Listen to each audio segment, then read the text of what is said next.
রাসূলুল্লাহ সাল্লাল্লাহু আলাইহি ওয়াসাল্লাম তার হাদিসে দৃষ্টান্ত দিয়েছেন, মাসালুল লাযী ইয়াযকুরু রাব্বাহু ওয়াল্লাযী লা ইয়াযকুরু রাব্বাহু মাসালুল হাইয়্যি ওয়াল মাইয়্যিত।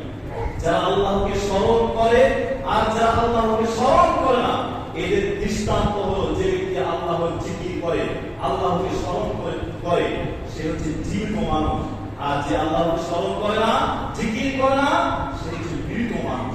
যদিও আমাদের সামনে চলাফেরা করছে, নামাজ পড়ে না, আল্লাহকে ডাকে না, জিকির আজকার করে না, রাত খায় না, করে না, কল্যাণের কোনো কাজ করে না, এই সমস্ত ব্যক্তিকে আল্লাহ রাসূল সাল্লাল্লাহু আলাইহি ওয়াসাল্লাম বলেছেন তারা মৃত মানুষ।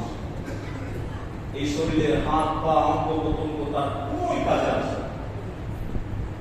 তাহলে যারা আল্লাহকে স্মরণ করে, আল্লাহর জিকির করে, তারা হচ্ছে জীবিত মানুষ, অর্থাৎ তাদের শরীরের হাত অঙ্গ প্রত্যঙ্গ রক্ত প্রত্যেকটি অঙ্গ প্রত্যঙ্গ তাদের পবিত্র হয়ে গেছে। আর যারা আল্লাহকে স্মরণ করে না, তাদের প্রত্যেকটি অঙ্গ প্রত্যঙ্গ পূজে পরিণত হয়েছে। আল্লাহ রাসূল সাল্লাল্লাহু আলাইহি ওয়াসাল্লাম একজন সাহাবী, তিনি বলছেন, আল্লাহ রাসূল সাল্লাল্লাহু আলাইহি ওয়াসাল্লাম আমাদেরকে বলছেন, আমি তোমাদেরকে এমন একটি বাক্য, এমন একটি বিষয় আমল সম্পর্কে তোমাদেরকে অবগত করব না, যা তোমাদের মনিবের নিকট সবচাইতে প্রিয়, সবচাইতে